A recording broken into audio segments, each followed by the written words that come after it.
My channel KMR tells. So daily content వదులుతా అన్న మాట మాత్రం ఎప్పుడు వదలలేదు. సో వీక్లో ఎలా అయినా సరే కంటెంట్ రిలీజ్ చేస్తూనే ఉన్నాను.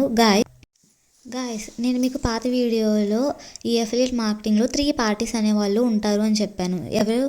Affiliate, merchant and consumer. వాళ్ళు ఎవరో ఏంటి అని చెప్పి నేను మీకు నెక్స్ట్ వీడియోలో ఎక్స్ప్లెయిన్ చేస్తాను అన్నాను కదా. సో వాళ్ళ గురించి మనం మాట్లాడుకుందాం. First affiliate. ఈ అఫిలియేట్ అనేవాళ్ళు ఎవరనంటే అఫిలియేట్ మార్కెటింగ్లో ఆ మార్కెటింగ్ యొక్క ఓనర్ అనేవాళ్ళు ఉంటారు. తనని అఫిలియేట్ అని అంటాం. అందులో ఆ ఓనర్ అనేవాడు డైరెక్ట్గా ఇన్వాల్వ్ అవ్వడు. వ్యక్తిని అతన్ని పెట్టుకుంటాడు. తన ప్రోడక్ట్గా అనుకుంటున్నాడు, తను డైరెక్ట్గా ఇన్వాల్వ్ అవ్వకుండా ఇంకొక పర్సన్ పెట్టి సేల్ చేసుకుంటాడు.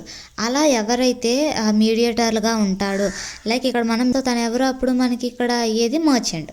అది తెలిసిందే కదా. మనం ఆ ప్యాకేజెస్ కానీ ప్రోడక్ట్స్ కానీ ఆ కంపెనీకి సంబంధించింది ఏదైతే ఉందో అది ఎవరికైతే సేల్ చేయాలి అని అనుకుంటున్నామో, లేదా మనం ఎవరికైతే సేల్ చేస్తున్నామో తను కన్జ్యూమర్ అవుతాడు, కస్టమర్. ఇక్కడ ఫుల్ వీడియో డీటెయిల్గా చేసి మన వీడియో అప్లోడ్ చేశాను. So please do watch and subscribe to my channel. Thank you.